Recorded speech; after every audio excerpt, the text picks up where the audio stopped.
Welcome back, hunters. Today we're going to be talking about the longsword, and we're going to go over why it's the easiest and hardest weapon in the game. We're going to cover a little bit of the build diversity we got going on here with the haste and recovery level 1 and super recovery level 1. This is going to be an interesting video on a build that you should try, so let's get going.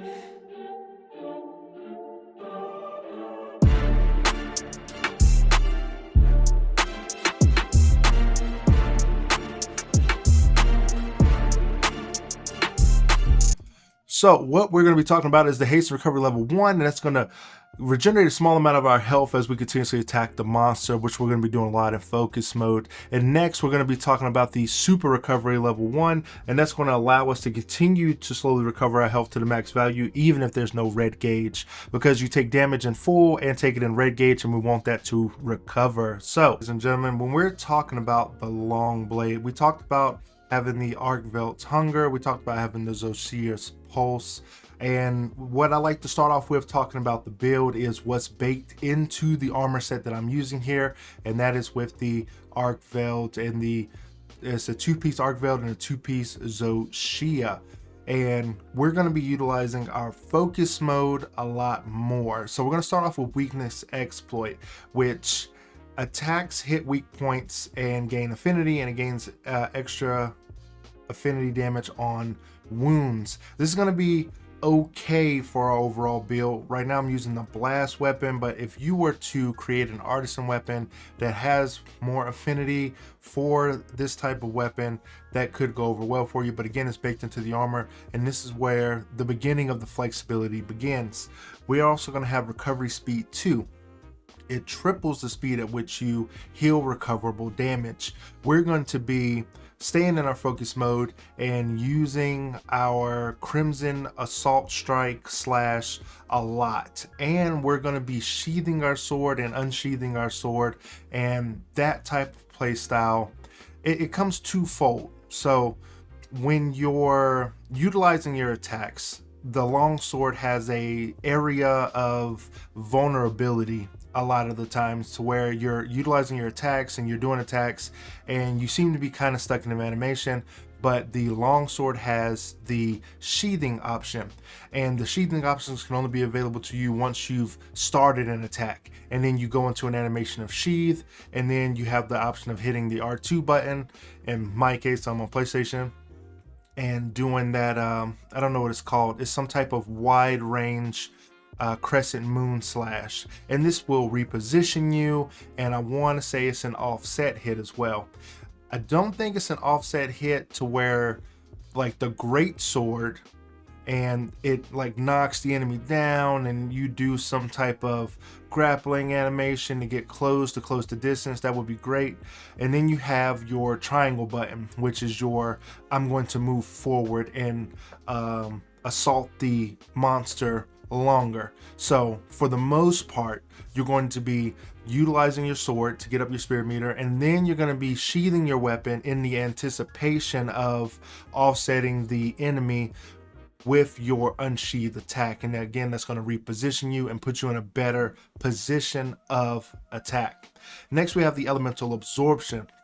Elemental absorption, while active, moderately increases elemental attack and resistance to the element taken by at the activation. So you're going to get a little bit of resistance to the element after you get hit with it, and you're going to get an elemental attack boost. So if you are hunting Mishuzuni, or you're hunting I want to say Vulgar Anjanath, they have a lot of spammy attacks to where you may get hit by lightning, you may be getting hit by the water blight, the bubble, you may be fighting a Comatrice and getting hit with that swipe of the tail and hit with fire. The elemental absorption is going to give you a little bit more resistance to that if you get caught with it once or twice, or however many times you get hit with it, but it's going to give you a little bit of a boost.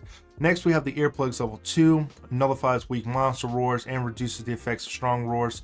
You may just end up utilizing this, or for the most part, good longsword users, unlike myself, this is enough baked into the armor.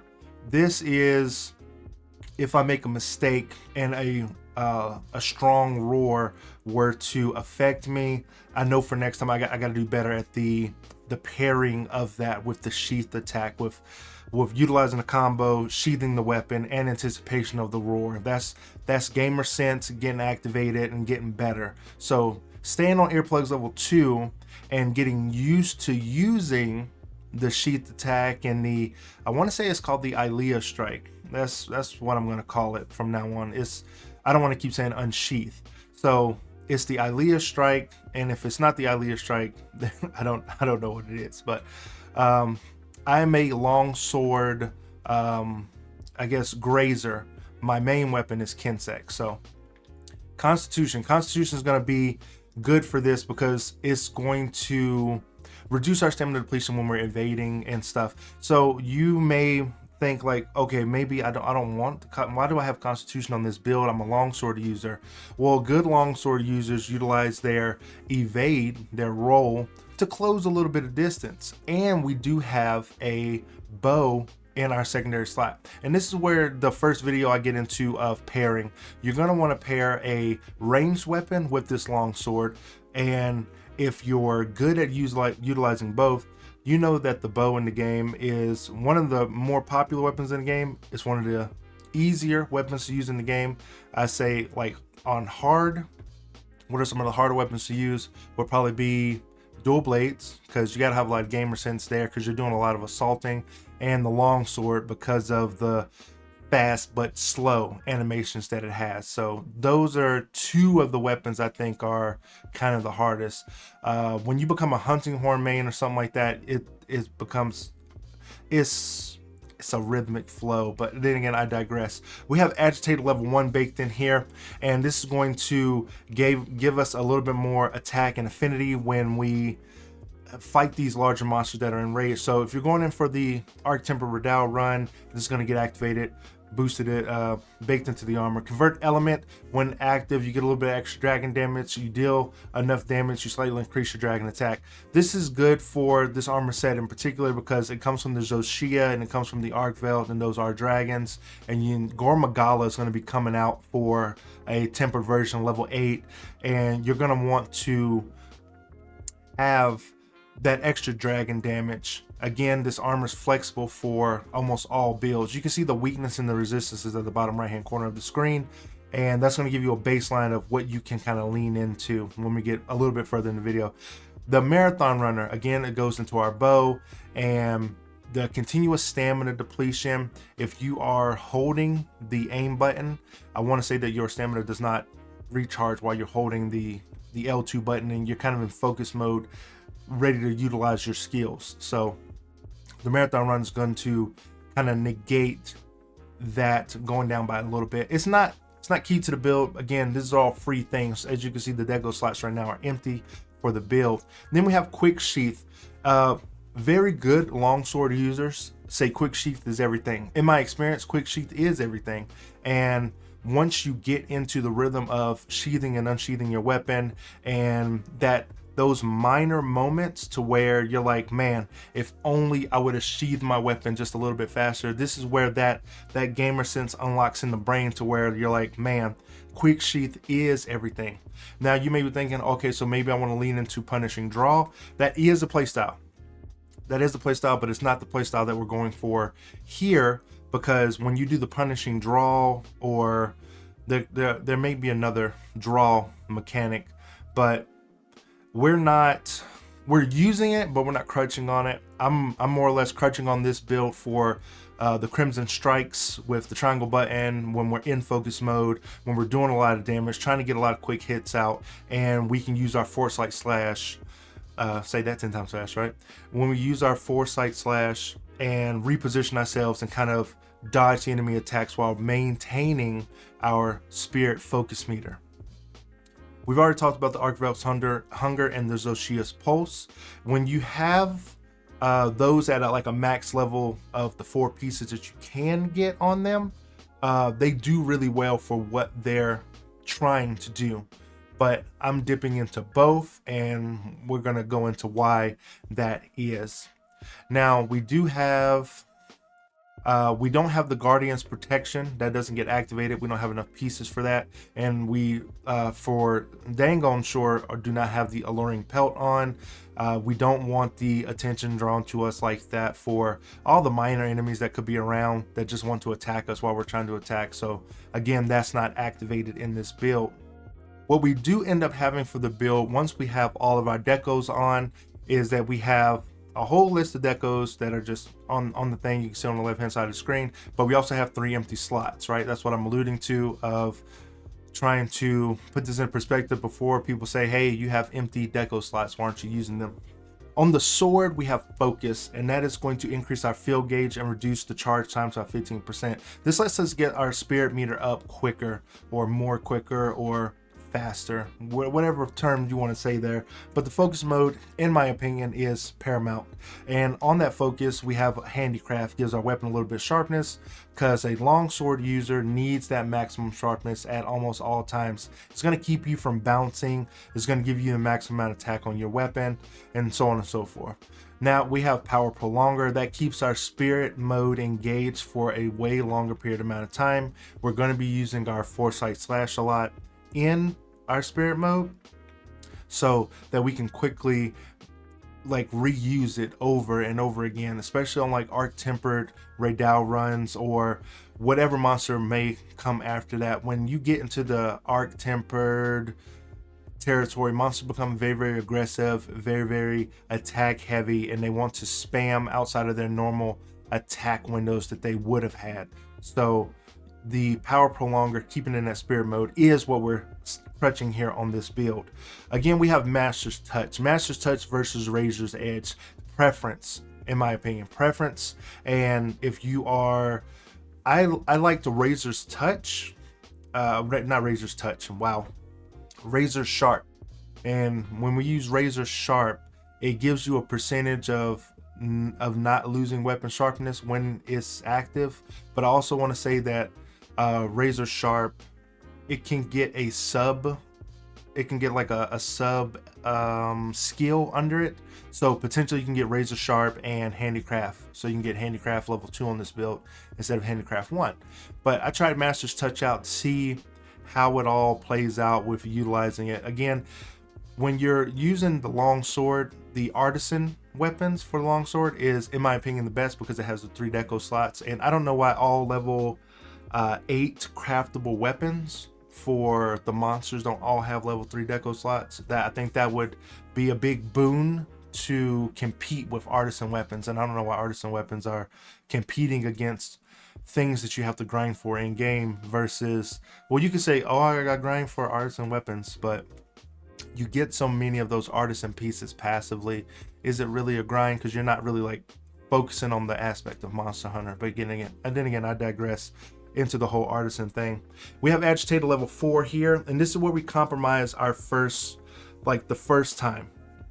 We could get Agitator level 5, but in the way that I've seen it play out as I've used it as a longsword grazer, like I'm just passing through. I don't really main longsword, but I do like the weapon. We can scale back on the attack a little bit and the affinity in order to get something else in that level 3 slot, because if you try to max out the agitator on here, you will end up getting, I feel like I end up losing a slot for a level 3 deco that could be something else when I'm trying to do the best that I can to get more bang for my buck. We have recovery speed level 3, and that's not going to take up too much because we already had recovery speed level 2. That's just a 1 deco slot plug-in. And then the earplugs is one of the first flexible spots. So again, the level 2 should be enough for better longsword players.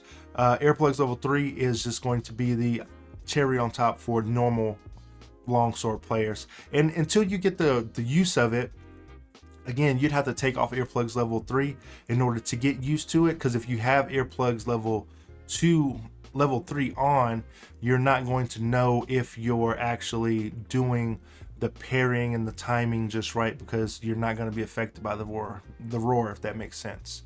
Next, we have the weakness exploit. And again, that's level 2. We already talked about that. Elemental absorption level 2. We already talked about that. The constitution and the flayer. So we get to the flayer jewel. The flayer makes it slightly easier to inflict wounds and also deal non-elemental damage, and that's the blast on the weapon.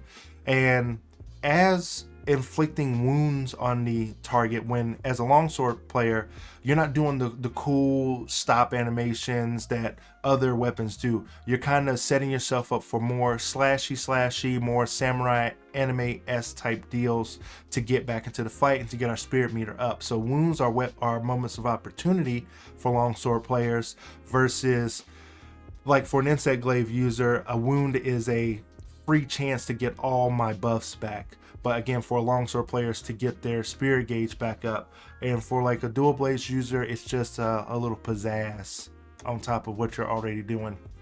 It's not really doing too many crazy things.